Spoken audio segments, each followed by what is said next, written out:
Welcome to the CanMed Coffee Talk podcast, where we talk with the leading minds in cannabis science, medicine, cultivation, and safety testing. I am your host, Ben Amaralt. I'm the marketing manager at Medicinal Genomics and proud member of the team that puts on the CanMed conference. Spring has sprung and March is nearly over, which means that CanMed 23 is right around the corner. We're really excited about the event this year, and we have a lot of great things planned.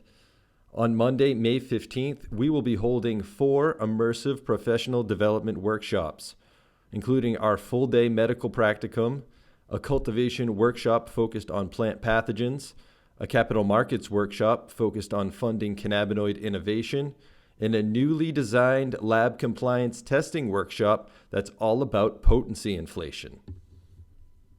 The following 2 days will feature oral presentations that were curated by the CanMed Advisory Board that cover topics like hop latent viroid, the medicinal value of minor cannabinoids and flavonoids, delta THC, and much more. We also have 2 amazing beach dinners planned. The May 15th dinner will include a tribute to Professor Mechoulam, who sadly passed away earlier this month. The meal will include remarks from Professor Lumir Hannes, Dedi Miri, and Brendan McKernan. Attendees will also have the opportunity to commemorate Professor Mechoulam during the special program planned for the evening. Professor Hannes will be presenting at the May 16th dinner as well on the topic of how cannabis became medicine.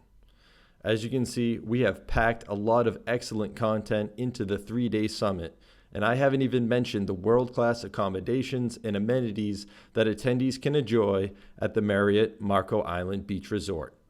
All the information is at canmedevents.com. Go there today, and I hope to see you in Florida. My guest today is Anthony Repay. Anthony is currently serving as the laboratory director of Method Testing Laboratories in Tampa, Florida. Anthony started his career as the head food and environmental microbiologist at a Chicago-based testing laboratory before joining the cannabis science community. Since joining Cannabis, Anthony has tried to innovate and push the cannabis microbiology community by publishing peer-reviewed papers, speaking on proper quality control, and volunteering in several nationwide cannabis groups. During our conversation, we discuss how growers can incorporate microbial testing into their processes, sources of microbial contamination and tips for prevention, how differences in microbial regulations influence growers in certain states, remediation technologies, and more.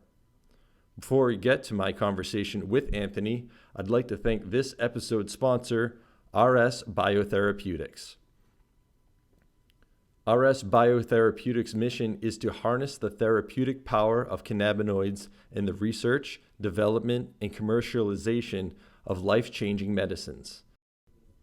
RS Biotherapeutics' first investigational compound is a nebulized semisynthetic cannabidiolic acid complex in development to address exacerbation and prevent progression of both acute and chronic pulmonary inflammation related to respiratory diseases, including COPD, SARS-CoV-2, cystic fibrosis, asthma, bronchitis, and acute respiratory distress syndrome.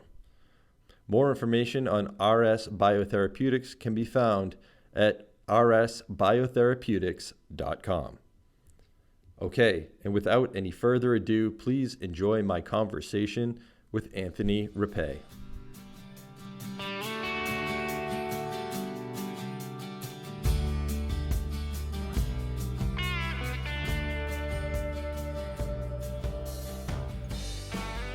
Good afternoon, Anthony. Thanks so much for joining us on the podcast. Absolutely. Thank you for having me. Of course. So I'm excited to talk with you today about a topic that's near and dear to our hearts here at Medicinal Genomics, and that's microbial testing. As you might expect, us being one of the most widely used cannabis microbial testing platforms, it's a topic we've explored before. In prior episodes, we've talked about the value of microbial testing when it comes to patient and consumer safety, and we've talked with laboratory professionals like yourself about some of the differences in testing techniques. which I know that are topics that you're well qualified to address. But today, I'm interested in talking with you about the grower's perspective. Mainly, what should growers know about microbial testing? And perhaps most importantly, what are things that they can do to reduce their microbial contamination risk?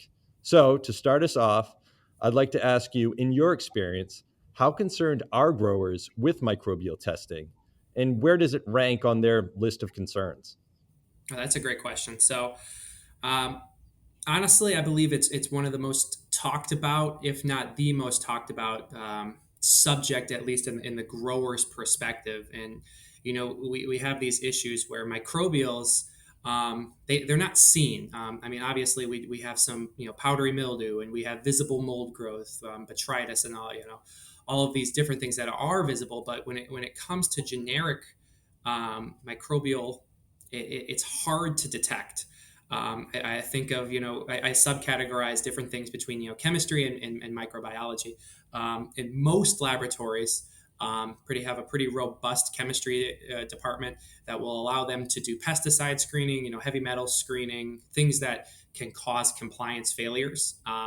Whereas on the microbial side, unfortunately, it often happens where you don't see it until it's kind of too late, and that's where I feel like the environmental monitoring aspect of it all is very important. But it definitely is. It's a question that I get often, maybe 2 to 3 times a week. Is, hey, I'm failing for this. What's going on, and how can I fix this?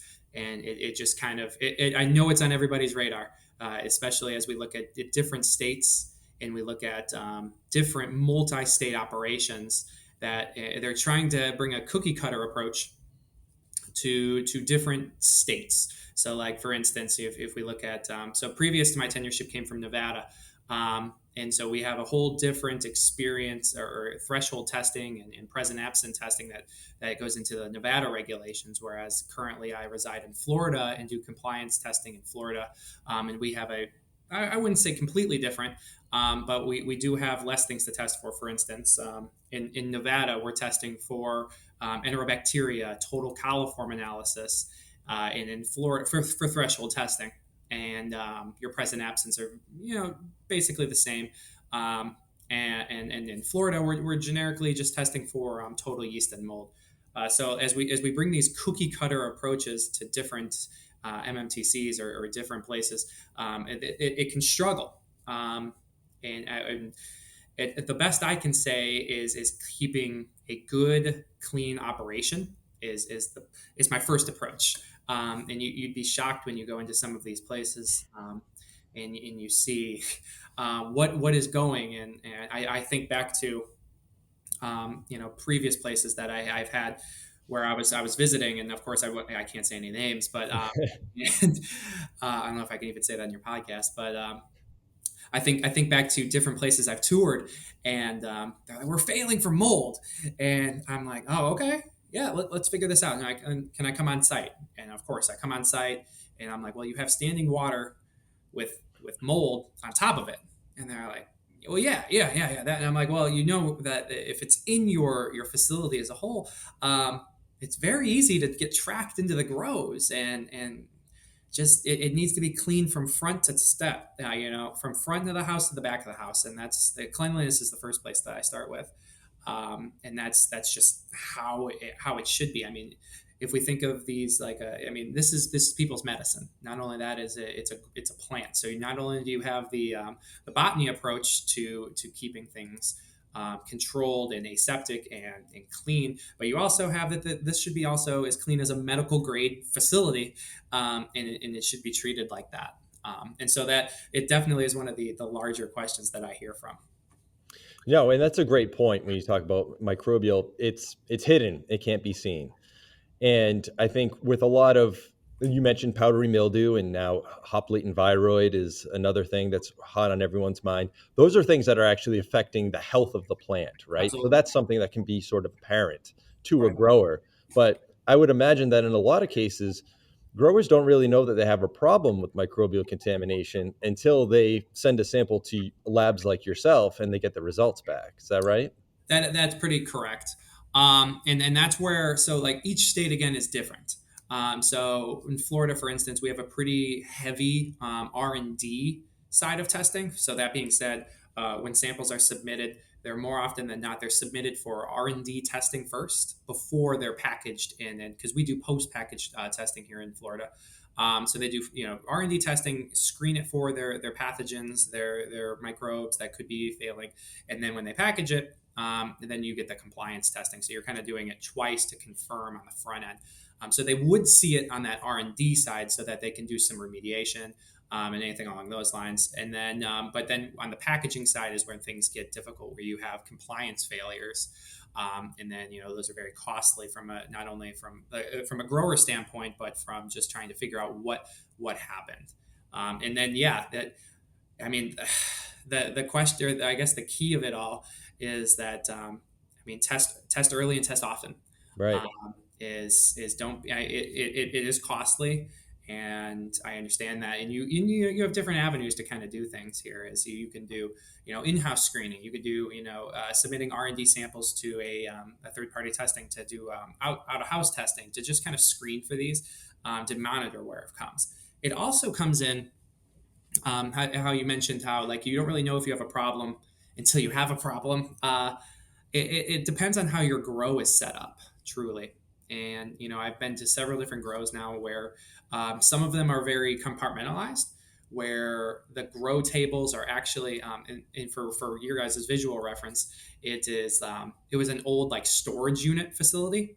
So they converted like these large multi-room grows. It was really, really cool. And so like from a microbial standpoint, it made me really happy because these rooms were segregated to a fact that this was this one. They had dedicated ventilation, no crossover. The only way that a microbe could get in was through the door or from person to person transferring.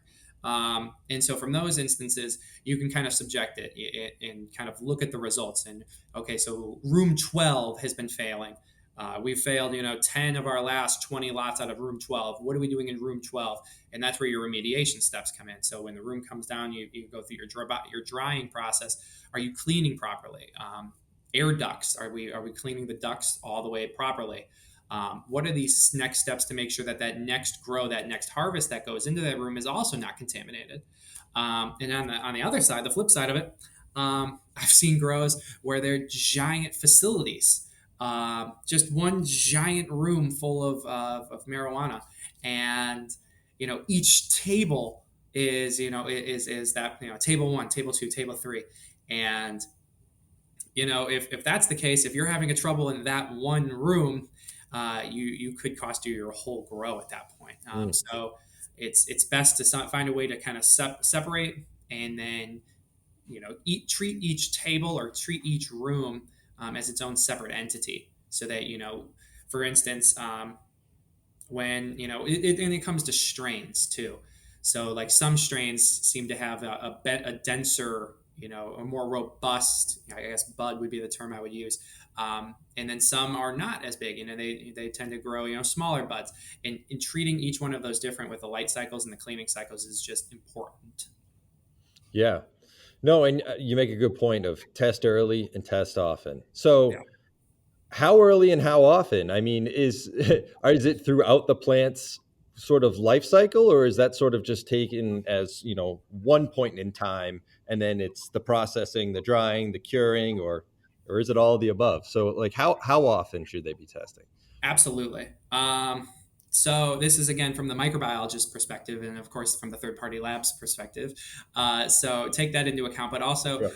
more testing is much better. So, for instance, in a previous tenureship, we had a customer that would, as soon as those plants were propagated, or excuse me, as soon as they were grown, we would then first give them viral screening. Okay, so they were in this quarantine state. We did viral screening on these to confirm that we did not have any hop latent virus. Was his bread and butter. He didn't like that. He had in a previous job he had it, and so you get Sure. burned from it once. So we did the hop latent on it in the early screening, and then we did a just generic environmental screening. So speaking of like state to state and how often do you screen, some states differ in the way that their R&D processes are allowed.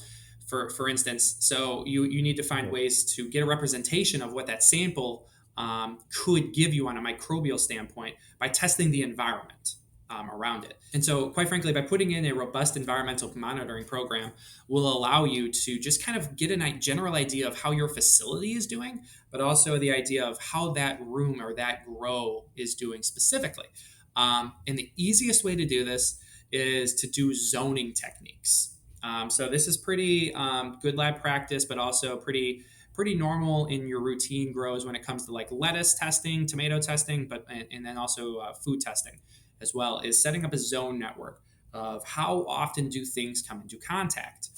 So obviously your trimming scissors, your tables, your lines, your fert lines, your RO tanks, all of those things impact your production every single day. Those should be tested more frequent than the things that affect your samples on a weekly or a monthly basis. So when working with quality departments at grows, we first develop a list, and then we develop so your zone 1 is your everyday, and your zone 4 are things that okay, we use that once or twice. I had a grow that barely did pre-rolls. We barely use the pre-roll machine. So okay, so we're going to put that in zone 4. If we're barely using the pre-roll machine, let's put that in zone 1, but we're always doing fresh flower. Okay, cool. So let's put the trimming scissors and the trimming table on zone 1. And the frequency at which we test those should be reflected upon that. And to give you a good idea. Not only that, setting up a zone in a grid-like pattern for your actual grow facility. And what I mean by that is microbials tend to interact in conditions that are favorable for them. So that being said, you can use indicator organisms. So like your total yeast and mold, your enterobacteria, your total coliform, to get a general idea of the cleanliness and how your flower will perform on a microbial standpoint. So let's, the hot topic for at least in Florida and for everybody is total yeast and mold and aspergillus. Everyone likes to talk about aspergillus. Everyone likes to talk about total yeast and mold. So let's talk about it. Total aspergillus. I'm just gonna not make any headlines here, but aspergillus is a mold. Awesome. So it will be encompassed in a total yeast and mold test.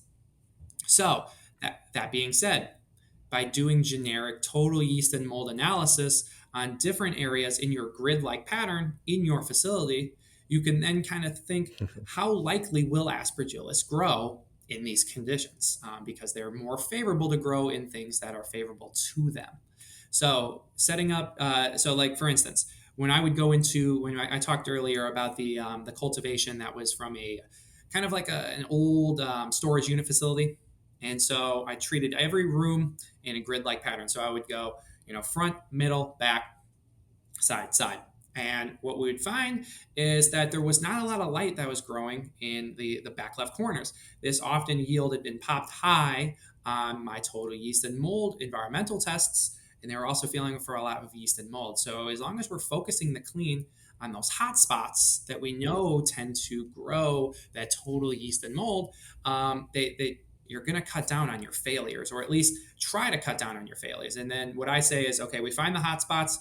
I throw a large net into the sea. We find the hot spots. We find what works. And then you start to go there. I come in for a retest. We test those spots to make sure that your cleaning analysis is actually sufficient. And then we do it again, and we find a new hot spot. And we do that until we don't find hot spots, but we just find what I call like warm spots, things that we should be kind of they're on my radar, but they may or may not be causing failures. And then when we move on that, we just know what the best lab practices are, or excuse me, what the best cleaning practices are for that specific facility. And they're all different. I just think back to like Nevada, and even here in Florida, it's they're all different. And, you may find buildings that are, transformed from a different purpose, or some that are built out specifically for that purpose. And they're all the ways of remediation and the ways of combating this microbial is all different. Yeah, and I think those are two wildly different climates too, right? Nevada and Florida. Yes, they are. And that's where I think, the threshold testings are different. So, like for instance, when you talk about Nevada, the for flour, the failure limit is 10,000 CFU. When you're talking Florida, you're talking 10,000 CFU, and then when you think of like Illinois, the threshold is 1,000 CFU. Right. Uh, and those three are, I guess, and as a previous resident of Illinois, but the those are three radically different climates that you have to be playful to the environment that your samples are subjected to. Yeah, and then I have to imagine that having such widely different thresholds for the growers, I mean, those are going to be, I mean, if you're looking at Illinois, for example, that 1,000 CFU threshold is going to be pretty difficult to meet, no? Right, right. It's definitely and so you're going to see a lot more indoor grows because it's more favorable to climates that they can control, Wow. and also it snows there, and that's why I keep moving away from it. But uh, it's you have to make sure that when in those more rigid testing facilities or states that more is in your control to the best of your ability. And now that also comes with a double-edged sword because it's much harder to get rid of a microbial contamination in an indoor facility because it Right. gets stuck in the HVAC systems and the different systems that are just built into those facilities. Right. So going back to this whole idea of testing early, testing often, and it sounds like from the examples you provided, you're not testing the actual plants, you're more testing the environment. Is that correct? Now you can. Okay. There's two ways of doing it. So, like, what I would recommend. So, you're kind of at the you're kind of at the mercy of what the requirements are for the state to state. So, like, how rigid is the R&D process? So, for Right. instance, like for Nevada, for R&D testing to be even submitted to a state or to a compliance laboratory, written approval must be sent in to the board. And then, for instance, and then in Florida, it's very common. I get R&D samples and I get the compliance samples. It's just how it works. And so each state is just different. So, for instance, if you're in a state that heavily is allowant of R&D testing, then I would say let's do the plant. Let's see how the plant is interacting with its surroundings throughout its life cycle. And then it's great to have a great environmental monitoring program on top of that because you can also save on sending me samples. But if you're in a more rigid environment where, and neither one is right or wrong, but if you're in a more rigid environment where R&D testing is maybe a little bit more hard to come by, is the phrase I'd say, then environmental monitoring is maybe your only choice, and that's where you need to get the vast amount of your data at. Okay. And so I'm going to throw an example at you. So, say I'm testing the plant itself. I'm a few weeks away still from harvest, and we've identified a contamination issue. Kind of what are the steps that they can take to sort of reduce that microbial load potentially on the plant and get a passing grade? Mhm. So, oh man, that's a tough one. I know that there are several different like kind of remediation steps out there that take place. The one often I think about is like the radiation that you can subject your plant to, Right. and that can first kill off any target microbes from that instance. There's also ozone I said almost ozone radiation, but there's also ozone that can be subjected onto the plant itself in a drying phase. And so there are ways to kind of when you're at that last level where you've kind of like we need to find a solution. I guess the ultimate thing is if you get a failing, you could always turn it into an extraction. Right. And that is the nice thing about cannabis is that there is like waste. The waste of the actual plant can be used and utilized into a different form of product for the patients.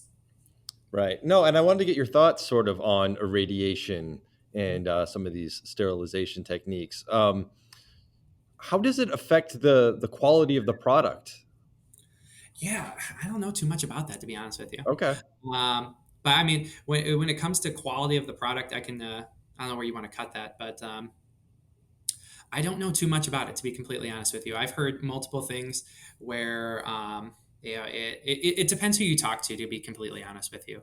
And being in the third party testing facility, I don't get too much in the weeds of that. When it comes to the effect of the flower. But you think, I hear some people that are very purist that are like it affects the terpenes and it affects the potency of it. And then you hear the people that heavily rely on these radiation or these sterilization or remediation methods, and they say it doesn't do anything. As a third party testing facility, I have not done enough research to kind of like give my say on it. So Sure. it truly depends on who you talk to and what they have to say about it. But that would be something interesting to see. I know that each company has done their own, and their own maybe. If let's just say like a radiation person may be saying, well, this is what ozone does, and then ozone says, no, but we don't do that, but this is what radiation does, Right. and then you're kind of like, well, I don't know. um, it's kind of double edged on that. Sure, sure, sure. Um, Wanted to go back to talking about kind of cleaning up the hot spots that you were talking about when you identify them in a facility. So, what are the best methods for doing that? Like, is it using a bleach solution? Or are there other methods? Like, in your Right. Well, so experience? one of the things that I recommend is always like a 10% bleach solution. Um, Not only do you get rid of a lot of like if you have a microbial lab, not only do you get rid of the amplicons and the different kind of microbial mess that can be harming you on that, but it's also a great way to just kind of sterilize and kind of clean your room. So like I know that people do so like for instance I've seen labs, or excuse me, I've seen grows that have done like a UV light treatment, and then they've gone in after that, they've done an overnight UV light treatment, and then they go around and then they do an ozone bomb, and then they'll come in and then they'll wear masks, and they'll do a 10% bleach kind of soak of the wall. They'll clean the whole facility, and then they'll let it dry, and then it's ready to rock and roll. And so that, in my opinion, is you're going above and beyond, but your fail rate's low.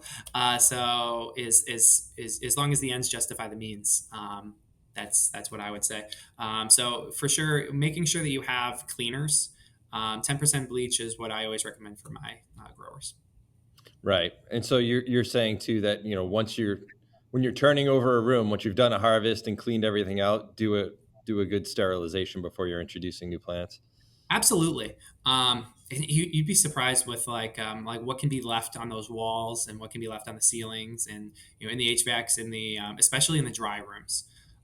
In the dry rooms, you're not Yeah. only in some cases you have a humidifier, some cases you have a dehume. They're trying to cure the product while having a heavily ventilated area. The cross contamination can be massive. So making sure you're also turning over those rooms equally as well as you do your actual grow facilities. Yeah, and that's a great point. Are there environmental conditions that growers should kind of strive for to kind of create an environment that's not so um, hospitable for microbial growth, or is it sort of hard to do that when you're dealing with an organic plant? It is very hard to do with that in an organic plant because at the end of the day we need to think about we are growing a plant, Yeah, and in these fungal problems they're natural. So they tend to thrive in the natural environment that these plants also grow in. So it's while you have the optimal grow for your cannabis actual plant, you also are putting in a pretty optimal environment for the target pathogen that could be subjected to a failure for that sample. excellent, excellent. All right, so in closing here, I'm wondering if you have just some takeaway messages or just some general tips for growers and maybe even home growers as well. I mean, if people are listening in who maybe grow cannabis themselves and maybe are concerned about any potential microbial contamination they might have there. So, in your, what are some tips or best practices they should be keeping in mind? Absolutely. So, kind of like my best practices are again test early, test often, and don't be afraid to ask your laboratory for advice. So, like we are hopefully at the point right now in the industry that the laboratories should be well versed on the microbial contaminations that are occurring and problematic in their specific state. And if they're not, then you need to ask someone else, maybe a consultant that can help them. So again, setting up a grid-like pattern, knowing where your hotspots are, and also sterilizing after the grow are just going to not only they're going to help keep your grow cleaner, and in fact, in doing so, hopefully limit the failures that your grow is then subjected to. Excellent. Great tips. All right. Before I let you go, Anthony, I wanted to give you an opportunity to plug any sort of resources that you know of, or maybe you've put together that listeners might be able to take a look at to learn more about this topic. And definitely let us know about any social media or websites that you have or with method testing that folks Yeah. can learn more about you. Yeah, so of course I'm going to plug Method Testing Laboratories. We're a compliance laboratory down here in Tampa, Florida. If you do have any sort of microbial question, obviously I can't test your cannabis if you're in California or in Nevada, but I do have a LinkedIn. I'm pretty active, pretty responsive on LinkedIn. If you guys do have any questions, or if anyone just has comments, or it's still a growing industry, and I would say I would have too big of a head to say I know everything, because I don't. And so I would love to not only expand on resources, but networking opportunities that can allow us to just kind of grow as an industry together.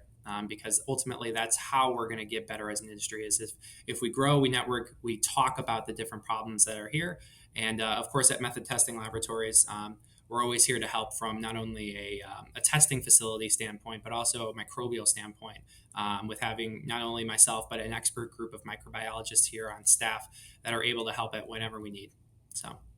No, and I love that. I think that all the best labs that we work with take that same approach of, they're not just returning results. They want to work with the grower and try to help solve their problems. And I think your approach to collaboration definitely is in line with our credo here at CanMed as well, of trying to bring together the best and brightest in the industry to try to push everything forward. So kudos to you. All right. Anthony, thank you again for joining us on the podcast. It's been great talking with you, and hope to see you out in Marco Island. Yes, thank you for having me. I really appreciate the time.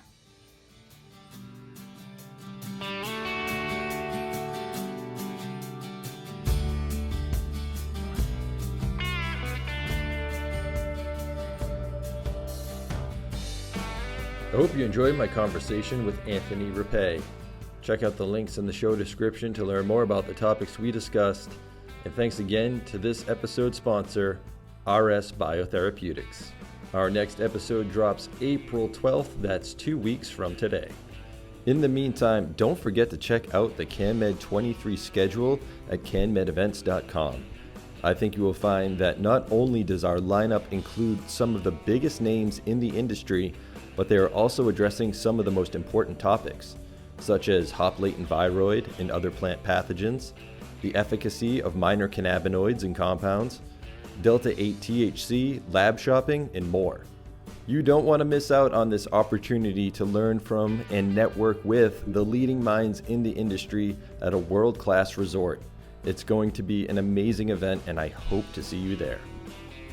But of course, if you can't join us, we hope that you'll continue to listen to the podcast, follow us on social media, and check out our CanMed archive at canmedevents.com. All right, that's it from us. Stay safe, stay healthy, and please do come back for the next CanMed Coffee Talk.